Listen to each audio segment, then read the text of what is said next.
Hello, everyone. Welcome to Real Talk with Tia and Jill.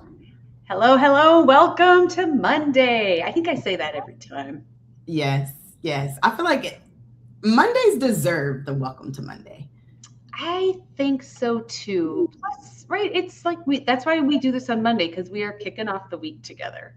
Mm-hmm, And if mm-hmm. you're listening to us on the podcast, yes, it could be, it might not be your Monday, but that's when this is taped and goes live. So, That's right. That's right. So if it's not your Monday, then happy Tia and Jill Real Talk yeah, Day. and happy welcome to March Day. Right. Yes, that's right. Wow, we are officially out of February. That means that this is the last month of Q1. Yeah, look at us. I mean, Mm-hmm, like, right, in general, right, as an industry. We are coming out of Q1, depending on when your fiscal year is, but calendar year, at least fiscal mm-hmm, one. mm-hmm, mm-hmm. So Q1 just in this year, fiscal one. I yes. might need a little bit more coffee to get my brain all wrapped up and running today.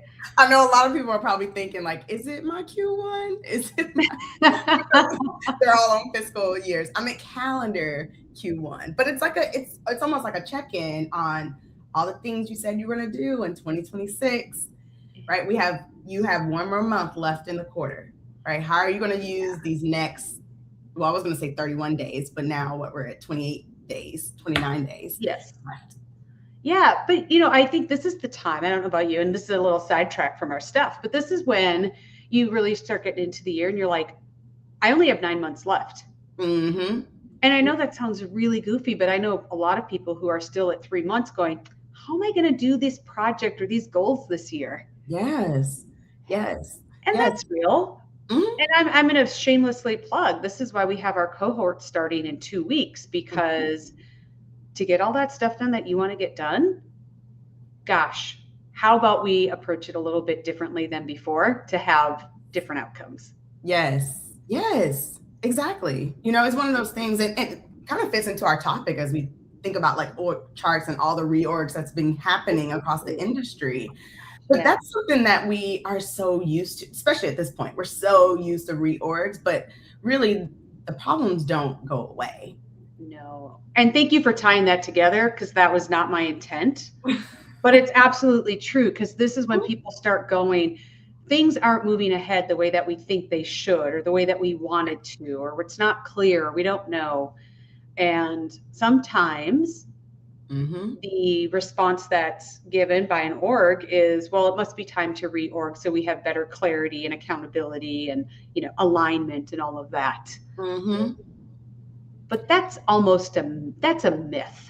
That is a myth, right? For That's a myth. those, We're gonna bust today. right, right. And put in the comments, have you been through a reorg? If you've been through a reorg and you're like, actually, yes, that worked so well, all of our problems went away because we did this reorg, let us know. But I know we've been through some reorgs, right? Where the issues that we're seeing, they're not going to go away. Even if the reorg was great, right? Like we need to reorganize the way that we report in. We need to reorganize how we, have our talent, our talent pools, our resources. Some of it is like, yes, that makes sense. Mm-hmm. But it doesn't really solve your leadership issues, your communication skills, right? How you build relationships, how you show up for one another. And I feel like, this is not revolutionary, right? We didn't come up with this. There's so much data out there on how organizations use reorganizations, reorgs in their organizations, to try to solve these leadership issues, but it does not work, right? Yeah. It's really not a tool for that. Well, and I do want to do the big old like just time out because if you are one of our clients listening in who are like, yeah, but you told us we should like redefine or reorg. We're Mm-hmm. also going to talk about there are certainly valid times to do this. Yes, It's just with the right intent and the right game plan. absolutely. The things we want to talk about today are things like you'll often see this, and I'll start kind of at the top. A new CEO comes in, stakeholders, board members are expecting results. If they don't Mm-hmm. see those right away, you'll often see within like 2 years a reorg because those stakeholders and board members want to see something visibly happening. Yes. So sometimes the reaction is, well, we don't quite have all the outcomes we want, so let's reorg and see if that makes it better. And then people think, oh, good, they're doing something. Right. We're not Exactly. talking about reorgs for that. Right. When we talk about reorgs, we talk about, like you just talked about, we're doing clarity and alignment. But if you're one of our clients, you know, reorgs are always paired with leadership development support. Yes. Yes.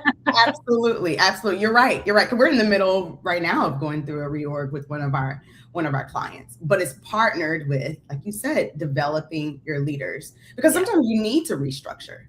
But Yeah. how are you supporting your team and giving them the tools that they need in order to actually solve the culture issues that you're seeing? Whew. That's what we're talking about. That's what we're talking about. Mhm. So, Add your perspectives in the comments. Like, we can see your comments on YouTube. we Please can. put them in. Let us know. Do you love reorging? Yeah. Is this all right? Have you seen a successful one, or are they all kind of thumbs down for you? Yeah, right. Some of them fizzle. So, Mm-hmm. and if this is your first time joining us, welcome. This Yes. is Real Talk with Catalyst Food Leaders, where we like to have honest conversations to lead Mhm. people forward in food. And if you can't tell already, we really are not scripted, although we do have a topic to talk about today. Yes, we do. Why fixing your org chart isn't fixing your culture. Absolutely. And Jill kind of talked about, you know, the hopes of reorganizing your organization, right? Have better outcomes, lower costs, faster execution. And those are things that might happen and you need to do. But we're really talking today about those leadership gaps and how structures really don't help solve the inefficiency, the frustration, and the missed results if you are missing those leadership skills. Mm-hmm. And the connection to culture too. Like, I feel like a lot of people, they first go to, we need to shift our culture. How do we shift our organization to fit the culture we want to see? It's not a bad question, but when you see that people really lack the skills and you focus on the org structure, then that's when we run into issues and you start seeing that you're not really seeing the culture that you need. I think a few weeks ago we showed a clip from Simon Sinek, and he was talking about like a culture that's built on a personality. Like, you have this really strong leader, they're there, everyone loves this person, right? And they're kind of doing things for that person because they like that person. But then the person leaves, right? And the role's open and someone comes in and they don't have the same leadership style, or maybe they don't have the same leadership skills, right? And we see, it kind of falls off the rail. It fizzles because it was really only built around that person, not really an organization that's building these skills, building these leaders, so that whoever steps in, they have the skills to be able to lead. Yeah, and I'm going to add this in, Tia. So I think this is what we're commonly seeing here in the food safety realm, where this is something that I pulled off probably LinkedIn. And if you're on the podcast, I'll read this for you. But it says, we're looking for a senior director of food safety and quality assurance to help shape and lead our food safety and quality strategy across North America. This is a high impact leadership role focused on driving excellence, strengthening our quality culture, and supporting the customers and bakeries we serve every day. Like, cool. That sounds like an amazing role, doesn't it? It does. How many technical leaders have we prepared to do that? A great question, right? Like, one thing that I love about this post is that it speaks straight to leadership, right? And this was a senior director. So it should be majority leadership that you want from this person. But then you're right, Jill, like, in role, right, or people that we hire in this role or people we promote in this role, we really haven't given them the tools to be able to shape and lead our strategies, or strengthen our culture, drive excellence, supporting customers. We really haven't given them those soft skills, leadership skills, to be able to do that effectively. Yeah, and I didn't copy and paste the rest of this, but it was the standard grocery list of you are responsible for food safety and quality management system. You are responsible for customer complaints. You are responsible for HACCP and regulatory, blah, blah, blah, blah, blah, right? The grocery list, which at the end of the day, that may be true, but leadership was not at the top of that list. Right. Leading a team, because one of the things that we often see is our many roles seem to be very task driven versus leadership driven. Yes. And then we don't understand why the rest of the org isn't picking up their end of food safety and quality. Right. Yeah, like it's like no one's leading, right? Yeah. Everyone's executing. Really the leaders of the organizations are not really leaning in there. They are in the weeds, right? They're doing tasks that other people honestly can do in the organization versus, and I think I've had this conversation a few times over this last week or so, which is probably why this is trending, is that senior leaders in the organization, they're the only ones that can really do that high level strategy work because they're the one that have privy to the information. The other stuff in the organization, there are many people that can do that work. There's many people that can step in and lead a frontline team or, lead food safety for a line. If you're a large enough organization, you might have hundreds of people that can do that role.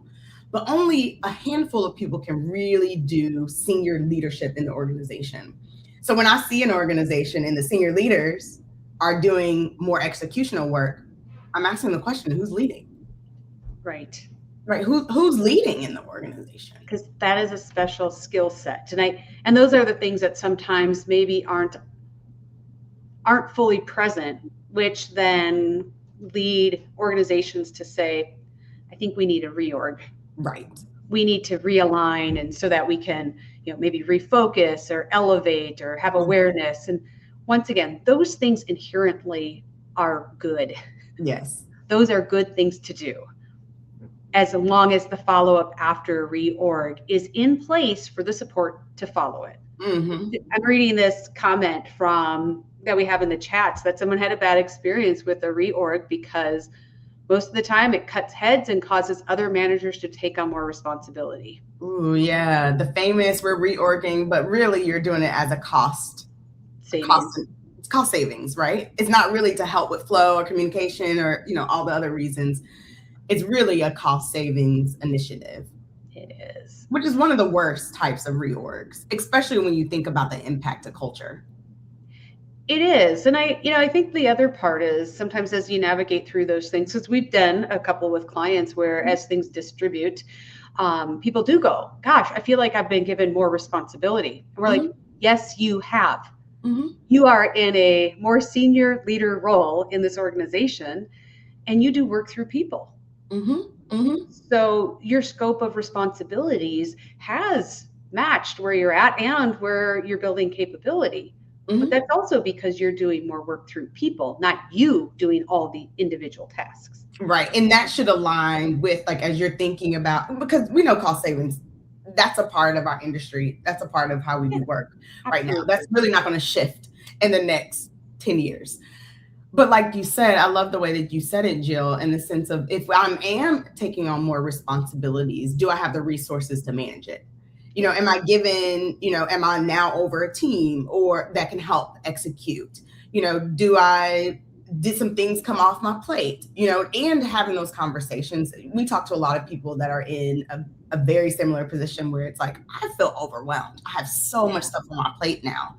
Yeah. We encourage having the conversation around, this is where I'm at, right? With your leader, right? This is where I'm at. What can come off? What do I need to prioritize? It's like the balls in the air. Some are glass, some are, some are plastic, some bounce back up to you. Really learning how to prioritize. And I mean, that's easier said than done because we have a lot going on. But those conversations are important. Yeah. And so even as we talk through these today, I think the part that's important to understand is that when we do reorgs, we will still struggle the same before we did a reorg if we aren't focused on behaviors.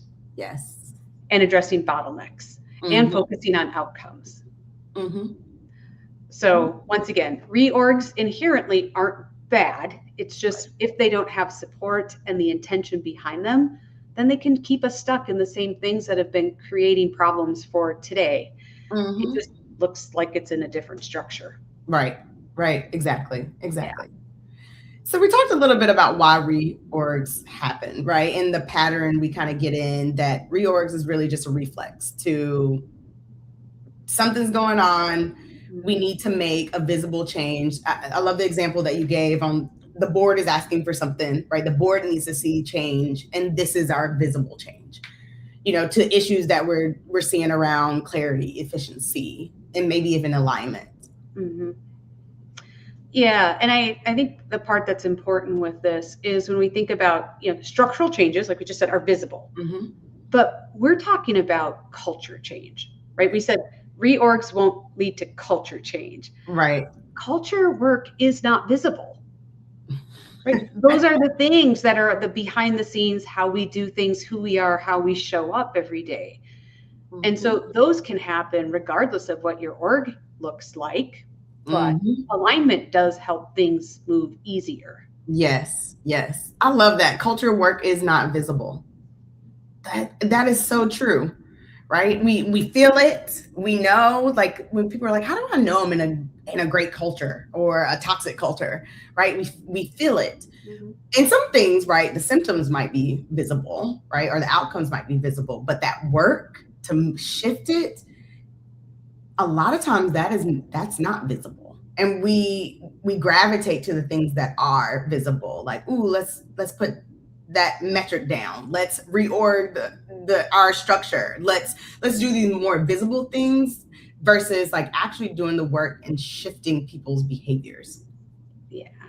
Mm-hmm, mm-hmm. Yeah, I think that's really important because, even when we think about, SQF 10 just came out, edition 10, and it's much more prescriptive around some of the food safety culture actions needed, which, me, I'm a little bit bitter on it because I'm like, those are the same things that have been recommended for the past 20 years. I'm so glad we got those in the code. Way to go.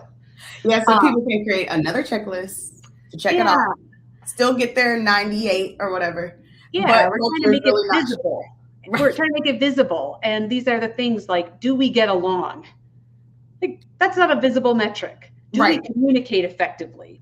Once again, we can score those, but those are the things that sometimes we try to fix with the reorg. And those, once again, are just leadership skills. Right. Those are soft skills. Mm-hmm. It's one of those things that, if we really wanted to see, then we should just look at how does an organization invest in the leadership skills and in their people? Yeah. What do they do around that? Yeah. Well, and I know we don't prep before this, but we do have a few notes. Mm-hmm. So we did make a list of a few things, like when you do org structure changes, things that it won't help change. Mm-hmm. So if you're sitting in a spot where you're like, oh, it'd be nice to do a reorg because we want to solve this problem. Let's be real about things that it won't actually change. Like it won't change, number one, like how decisions get made. Right. Like if you're like, oh my gosh, we're always doing like this voting or majority or compromising or authoritarian, whatever it is, if you don't like it, all because you change lines and boxes, doesn't mean decisions are going to be made different. No, it's not. You're going to see that the same people are making decisions, or how people get the answers right to their questions seems to be the same way. Right. Mm-hmm. That doesn't really shift. Another thing that doesn't change is how conflict is handled, how conflict comes up. That's one thing that org structures don't even call out, right? Like what happens when you have a conflict? Yeah. You mean if I don't just move that person that we think is the problem over somewhere else, that's not going to fix the problem? Right. I mean, I'm like hands up on how many times we've had this conversation around like we need to actually work with the person versus jumping that person around to different groups, right? You're really just moving the problem, and the people that are there left behind, they don't really know how to handle conflict. So when the next conflict comes up, are we going to move that person or that thing or that software out of that group because they don't know how to handle conflict or have conversations? Mm-hmm. And that's hard. Like I've been the recipient of someone who people were like, they're not fitting here or fitting there. Oh, you guys have an opening. This person can fit there. And you're like, oh, okay. Right. and it's not fair to move that person around, because then I had a team that was all impacted by this person.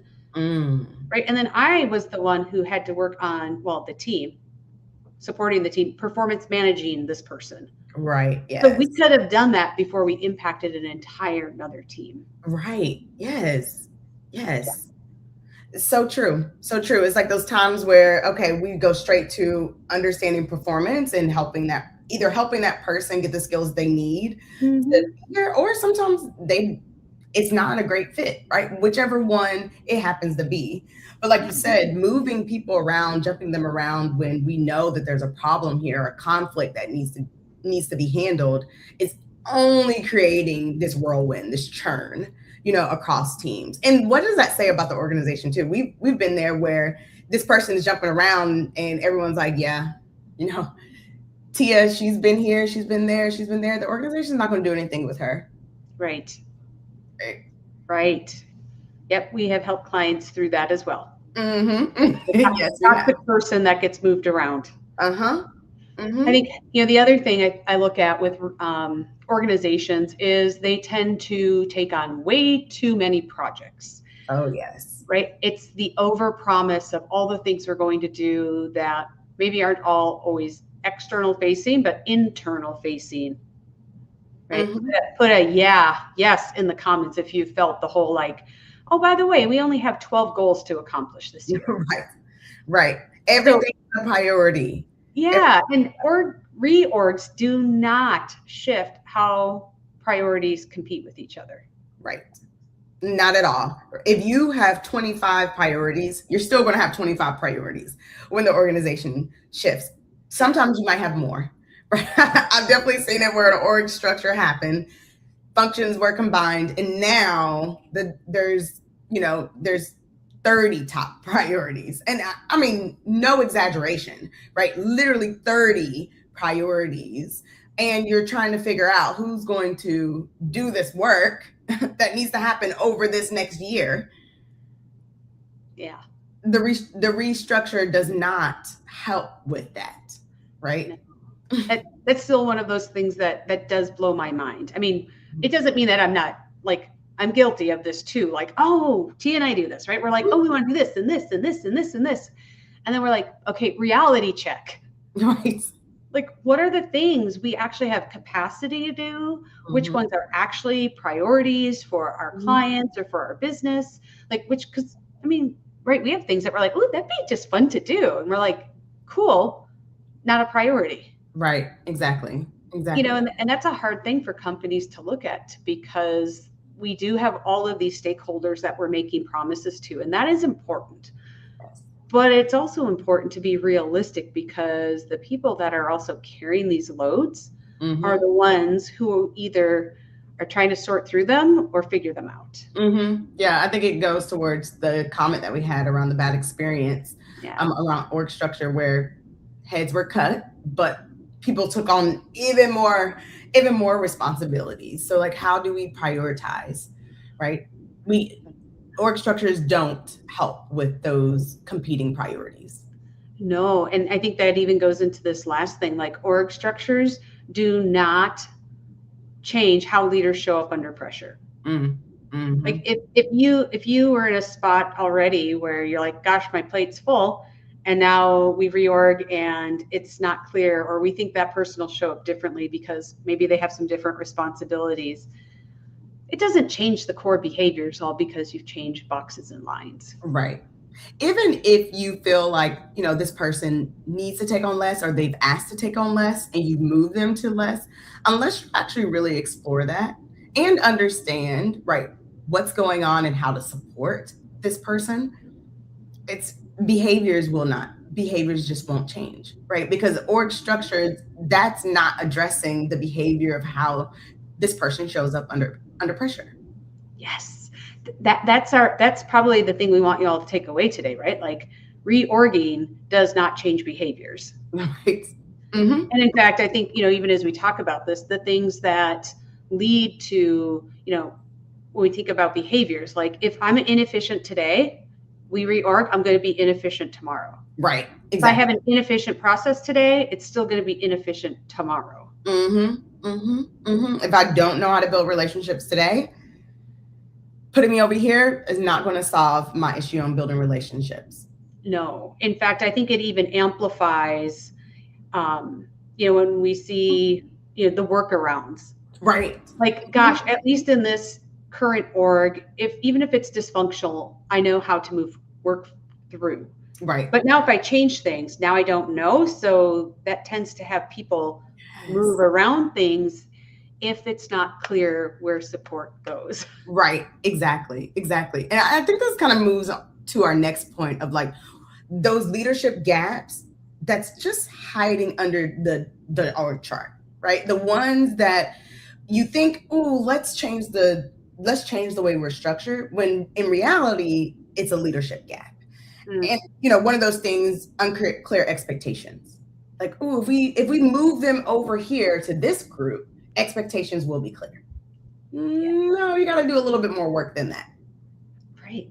Right. I mean, there's definitely more to that, because, I think sometimes we think it's going to be, like in the new structure, but like accountability doesn't just happen because you like, wow, we moved Tia to be with this group, and it seems like that's a better fit. So now we think she'll be more accountable. Yeah. Like there's been zero work done around accountability. Accountability is hard, number one, to do.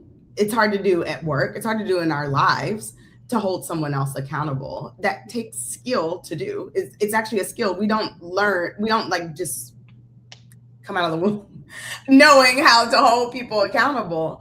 And so we have to develop that skill. So moving someone over and saying, oh, they'll be more accountable over here, we find that that's not true, because they don't have the skills, right? Number one, they don't have the skills to hold themselves accountable. Most of the time, they might not even have clear expectations. And then if you have leaders in your organization that's not holding people accountable, typically they're trying to avoid difficult conversations that are uncomfortable to them, conversations that are hard for them to have, because most people don't want to say, hey, Jill, we expected this, but we got that. Let's talk about how to close that gap. Most of the time, that feels uncomfortable to people, especially if they don't have the skills to do it. Mm-hmm. Yeah, it almost reminds me of, one client that we had worked with, and, they were talking about, something that was like hiding under the chart was, they had a leader that had like fantastic engagement scores within their team. But this leader was also supposed to be doing system-wide leadership. And outside this team, that person didn't have the most favorable, like 360 feedbacks. Right. And I think those are sometimes what happens when we think about org structures where, we're optimizing locally, but right, we all work cross-functionally. So if we work well within our own team, that's great, but we have to be able to collaborate really well outside our team as well. Absolutely. And a lot of times it's because we feel like we're not going towards the same goal. Like we have this goal in food safety and quality, operations has this goal, safety has their goal, maintenance has their goal, and it seems like we're not marching towards the same goal. So we split, right? And we love the people that have the same goal as us, right? We're rocking and rolling with them. But how do we handle hard conversations? How do we handle conflict? How do we help hold someone accountable that's not a part of our function? How to, even situations where we're really not escalating decision making the way that we should. We're escalating too quickly. We're escalating all the time. I mean, how many people, we hear this all the time from our clients. We talked a little bit about senior leaders earlier on, like they're down in the weeds, but some of our senior leaders tell us we are down in the weeds because escalation keeps coming to us. How do we stop that, right? How do we stop this escalation so I can do my job around leaders? So it's not because they want to be in the weeds, right? It's because the organization is not structured in a way, not org structured, but really people do not have the skills to be able to handle conflict where they are. So they escalate it all the time. Yes. And that goes into this bigger picture. Like sometimes when we reorg, part of it is, usually if it comes from like a CEO, it's, well, we need to be more profitable, so we're going to realign things and allow things to flow better. But even with that, like money, if it's leaking in an area, it's still going to be leaking. And that's a great example where like we're not able to do our roles. So there's gaps in what we're doing. And that creates these workflows where we're repeating work that somebody else should be doing potentially. Right. And so, right, we're duplicating. So we're spending money twice when we don't need to. And you can see it when we do org structures for cost savings. Most of the cost savings is in the person that left, right? Or the person they're not hiring or whatever happens to be, not really in where we need to focus to save money, right? To drive out inefficiencies, to drive out duplicate work, all the things that you said. The focus is not really there. The focus is in the benefits and salary of having a head count. When in reality, we should be focused on how do we eliminate work or systems or people, right? In the sense of how I'm working, people behaviors. How do we eliminate those things that's causing the organization to lose money? And not just a little bit of money, right? Like it's a lot of money that's out there in organizations if they just would invest in their leaders. Yeah, these are like leadership design problems. Yes. That create like duplicate work, slow handoffs. You talked about it, like senior leaders being pulled into decisions that they shouldn't be making. It's constant rework. It's let's have more meetings to talk about the meeting, or let's talk about more meeting, have a meeting to resolve something not clear. Like all the meetings, how many people are like, I don't have time to do work. I'm in so many meetings. There is a sign right there. There's a sign. Yeah. That is a sign. And most of the time when we go into meetings, first of all, you can't do your own work outside of the meeting, but real work is not even really happening in those meetings, right? Like it's really more of a discussion versus decisions are being made or work is being done within the meeting, whatever it happens to be. We just kind of waste that time and therefore money. And that does not go away even when you restructure. Yeah. I think that's one of those things when we talk about a reorg won't make culture problems go away. Like once again, that even when we think about it from a cost reduction standpoint or a profitability, it doesn't come from fewer boxes or more lines. It comes from clearer decisions, from ownership, from increasing capability. Yes. So I know we spent like the first half of the show really talking about like reasons why we do org structures, right? The issues that we're trying to solve. And we know that those things don't work because we've all been a part of it. But why do reorgs just feel so much easier than the culture work? Like you said, culture work is like not visible at all. Yeah, that's like the hard work to do. That's the real work that needs to be done. But why does it feel good for leaders to be like, we're going to restructure and this is going to solve our issues? Like, how do we end up down that road? Yeah, I want to go into that. I do want to do the one little caveat though. Like you could have an org structure that sucks. Oh, yes. But if you have strong leadership skills, you will be able to navigate that anytime. And twice on Sunday, like every day of the week and twice on Sunday, or whatever that little saying is. I love that. And you can, how many times have we? It'll be super easy all the time, but you can. Leadership skills can help you navigate through all of these spaghetti orgs that don't seem to make sense. Absolutely. And then when the right time is, the org structure should definitely happen. But we've worked with people, with organizations that they know their org is wonky, or maybe they don't see it yet. And we're like, it's a little wonky, but let's work on these core leadership skills so that when you make the org structure change, people are ready for it. They're actually ready for it. They welcome it. It doesn't just feel easier. It is actually easier because it's supporting the culture work that they're doing, that they're already doing. Yeah. But I think, like you said, like orgs like to do reorgs more than culture work, because as we said from the beginning, it's visible. People are like, yep, they're doing something. It feels like we made a decision, right? We made a decision. Oh, we're having these issues. This is our decision. And we can, like we keep going back to that is visible. We can see it. Like that means something to our human brains, that we can see that this is happening, that it seems like work is being done. Yeah. And I think the other part is you're like, however much time you put into prepping and understanding your org change, then it's announced and you're like, whew, we did it. Done. Yes. And we can measure it, feels right? like you accomplished something. Exactly. We can check it off. We can say, yes, all people are in their new roles.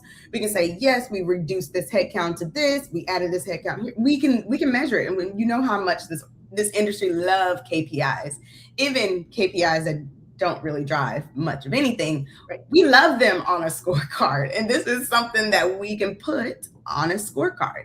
This is something we can measure and report out on and say, see, look what we've done this year. Look what we've done to correct these issues. Most of the time is the issues that we just called out that's not actually being fixed. But these are the things that we're doing. When in reality, it's not fixing your culture because it is not actually cultural work. Right. Like the things that are missing in that are, as leaders and as humans, like the reflection that got us here. It's sitting in that discomfort that you talked about earlier, where there are going to be times it's not going to be easy. And it's about consistency. Culture is about the day-to-day intention that we're doing versus like, woo, we blew it up and now it's good. That's not what leadership and culture are. No, it is the moment by moment things that we're doing. I also want to add another thing where it really takes investment from the organization, right? There's this investment piece, whether it's a lot of times it's going to be money, right? It's going to be time to where people have to take to invest in their skills, but also not just gain that knowledge, but to practice those things. So even when you think about, Tia's working on influence, so I need to give her projects where she can practice that influence.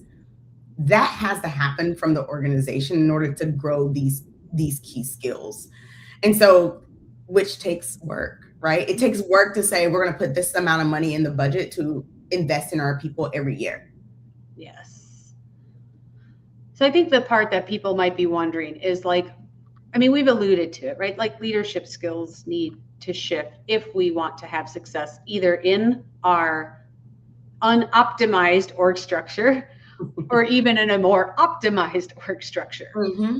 But like, if you're out there, you're probably wondering, like, what are the things that we should see actually shift to drive some of the real change that we've talked about in whatever structure you're in? Yes. What do you think is the top one, Tia, that people are going to see? I would say or that need to happen to be able to shift outcomes. Yes. I would say the biggest one is clarity, right? Being clear is kind, right? Isn't that Brene Brown? Clear is kind. And it's not just kind, it actually helps lift weight off of people when you have clarity. So I would say clarity in role and clarity in decision making, which is really that authority to make decisions, needs to be clear. That's what I would say is the number one thing. Yeah, I'd say that's one of the things that we hear most from clients when they're like, I'm just not really sure who's doing that or who's doing that. Or am I supposed to be doing that? Right. And then there's so many meetings and time spent on, I'm going to say, not even naming that as the problem, but kind of skirting around those issues and talking about it versus just saying, who is the owner here of this? Right. Exactly. And it's interesting too, when people find themselves in the situation of, well, do I own it or do you own it?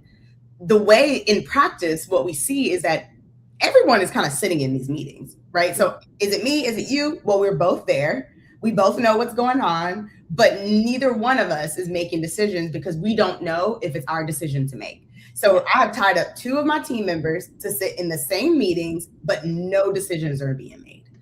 Yes. And I do want to caveat that it would be fantastic if all of our leaders were able to be like, you're on that, you're doing that, you're doing that, you're doing that, you're doing that. We all know in the reality, that's likely not going to happen, even with the best leaders. Right. And I'm going to say that because within roles, there are so many details. Yes. Not everybody can know those. And so that's why us as individual professionals also need to be in our role and go, you know what? It seems like it would make most sense in this workflow for me to own this part. Right. Yes. How do I have a conversation about with someone about that? Mm-hmm. And Mm-hmm. if we can't resolve it or it doesn't seem clear, then can we bring in our leader or somebody to help us understand how this should flow? Yes. So I do want to put that in there because I think at times people think, well, my leader should tell me every little detail about my job. Mm-mm. No, because everybody says, I don't want to be micromanaged. Right. Fantastic. This is where you have agency to step in and say, you know what? My role, I'm going to define it as steps 1, 2, and 3. Mm-hmm. I'm going Mm-hmm. to make sure the person who's doing 4, 5, 6, like we understand this touch point together. Yes. And when what you're talking about, it makes me think that if you're able to do that, you're pretty clear on how you contribute to the organization and how your role contributes. Yeah. Because you can say, this is mine and this is where I need help. Right. This and like to get there, things are working, right? Things are going well because you're right. You don't need your leader to tell you if you are clear on your role.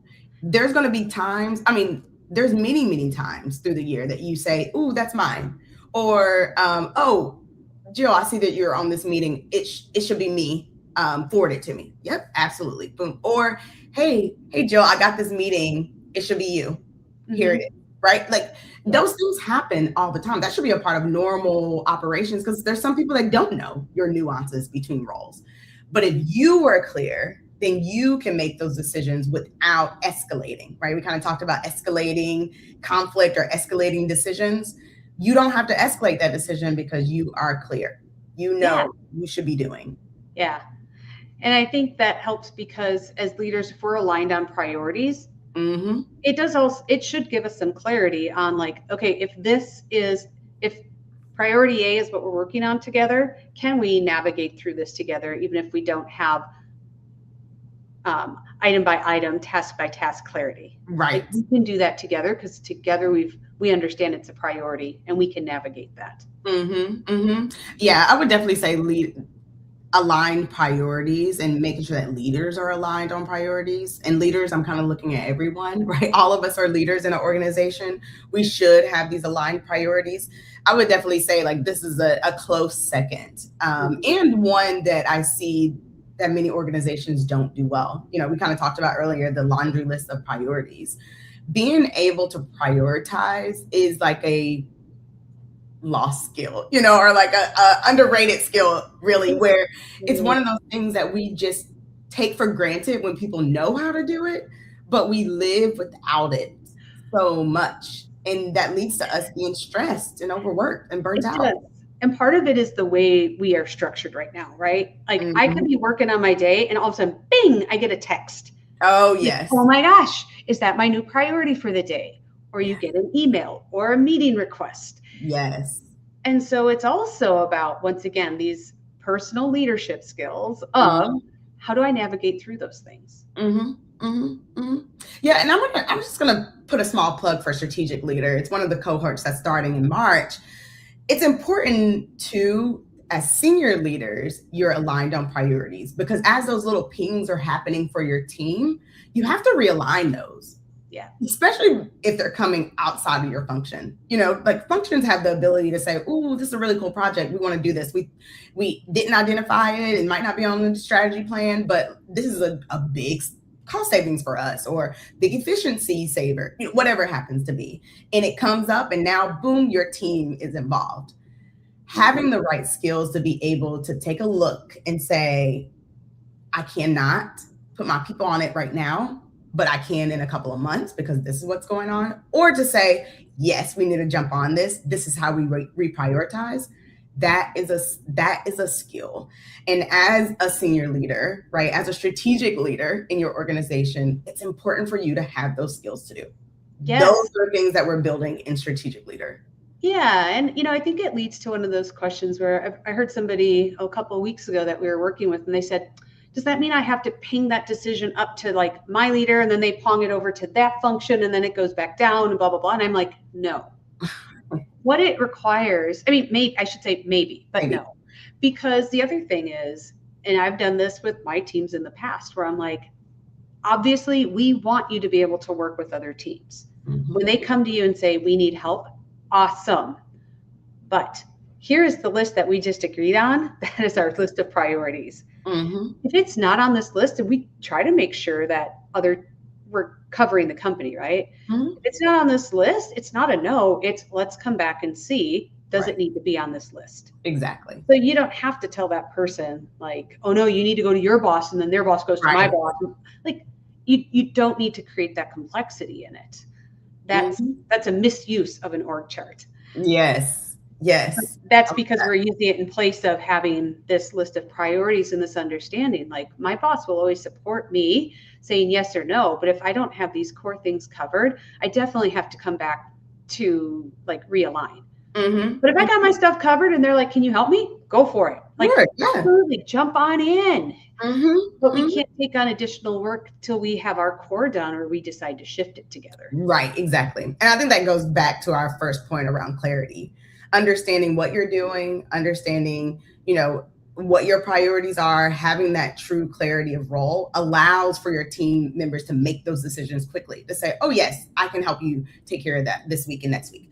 Oh yes, I can, I have the room to be able to do this. It's because you're super clear on the work that you need to get done. Yes. And I think the example I just gave is an example of where, leadership skills are the important part, but an org structure should not compensate for a lack of leadership skills. Right, exactly. Like in that example I gave, we're using the org structure to compensate for this lack of this leadership skill space. Right. So exactly. Yeah. And we see that all the time. Yeah. We see that all the time. Yeah. So we need to reframe the way that we think about org structures within the industry, right? So that they can actually be a tool for us. Right. So there is value in them. There is value in them. Absolutely. Right? We talked about it earlier. Some people have wonky org structures. Sometimes you need to realign resources because you've grown and it now looks differently, or you acquired a different type of business. Whatever the reason is, there are very good reasons out there, but they really support you downstream, right? They're not the first thing that you do if you want to shift your culture. And I mean, you guys can guess like what the first thing should be, right? Your first thing is really, in order to shift behaviors, you need to focus on your leadership skills. Leadership behavior is number one. Yeah, absolutely. Yeah, because without that, since leaders define systems, right? Right? We need leaders that know the right skills and are practicing the right skills. So we build systems that are supportive. And then you ensure that your structure is there to enable your people, enable your systems, right? That's when you start saying, ooh, this structure doesn't enable us to move quickly, doesn't enable us to give our people the best shot. They have the skills, we have the systems, but the flow is kind of weird. That's when structure comes in. And that's when we start seeing the outcomes we want to see when it comes to culture. Yes, that is a great reframe, right? Behaviors, leadership behaviors that build systems that work for us, that then the structure supports. That seems like slam dunk for outcomes. Absolutely. I mean, just saying. It is. And there's data out there. I wish I had some more data to show, but people have literally written books on why you shouldn't read. I have some over here somewhere. I just haven't found it yet.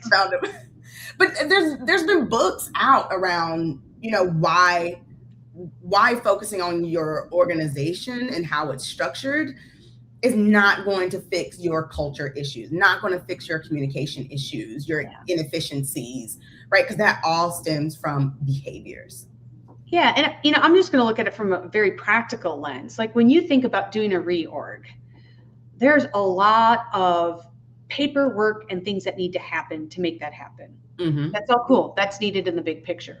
But if I take on better leadership skills and commit to better behavior, Like, I don't have to wait for a new job description and for a market rating and for like all of the technical things to be updated in the systems behind the scenes before I can step into leadership. Yes. Like, I can do that regardless of what my org structure is looking like. And I'm not saying it's going to be easy. No. Yeah. Tia, you and I have both been in spaces where we're like, this org structure could be optimized. Yes. But the way we got through those and the way we navigated was by leaning into our leadership skills. And I love the point that you brought up, that when you are shifting your own behavior, you don't have to wait for other things. Many people that's, would like to have a better culture, they're waiting. They're waiting on someone else. They're waiting on the organization. They're waiting on, they're waiting, when in reality, we all have agency. Yeah. When we want an ownership culture, we kind of need everyone to step into that agency. Yes. So I think if you are in an org or you're in a spot where you're like, gosh, you're talking about another reorg, just pause for a moment and ask yourself, like, what leadership behaviors are we hoping the structure will fix? Like, what outcomes are we not getting that we think the structure will fix? Yes. Those are the things that need to help drive what reorging looks like, and perhaps, once again, the support for people to be successful, whether it's in your current structure or in reorg. And I would say, too, just thinking about this, I love the way that you put that, Jill, because I think that, you all know we have quality backgrounds. Like, people who are trained in quality are uniquely, I would say, tooled to have this conversation and drive the root cause, right? To really understand, why are we having these issues, and drive that to root cause through formal problem solving. It's not going to get to org structure, right? It's going to get to what behaviors need to shift. And we're trained. We are technically trained. We talk about at Catalyst all the time of like, technical skills are important, leadership skills are important. You need both. We are uniquely trained to be able to take our technical skills to really understand what behaviors we need. And then we need to go out and get them. Yeah. Because that's not what we're strong at. Yeah. I think in all of this, the bottom line is, like, once again, reorgs don't fix culture, but leadership does. Yeah. So this is exactly why we do the work that we do, and why we have our spring cohorts coming up, our technical leadership, our leadership boot camp, and our strategic cohort starting the week of March 16th, helping leaders really close these gaps that we know structure cannot fix. Yeah. So I think about, like, if you're ready to stop trying to rearrange or fit in, or you're sick of the chaos, or just even that feeling of meh. Like, I go to work and you leave and you're like, yep, I like what I do, but meh. Like, this is the time that you can start leading differently. And we would love to work with you to show you how that can be. Yes. Yeah. And we see the progress happening. We see the progress happening when our leaders are developing these skills to help provide clarity, to ensure they have priorities. And here's what we know. Like, we know leadership isn't a one-person show, and culture doesn't grow on its own, right? It really does take intention. You have to intentionally say, I want to shift my behaviors. I want to shift the behaviors of my team. I want to sign up for Catalyst cohorts coming up, right? Coming up. And it really does take a system, right? An intentional system to ensure your leaders are getting the skills they need to shift your culture. Absolutely. Yep. Well, thank you for joining us for today's Real Talk. Yes. We hope you remember that culture doesn't change until leaders do. And with that, we'll say happy Monday, or happy whatever day you're listening to us on our podcast. And we hope you have a great rest of your week. Yep. See you next time. Bye, everyone.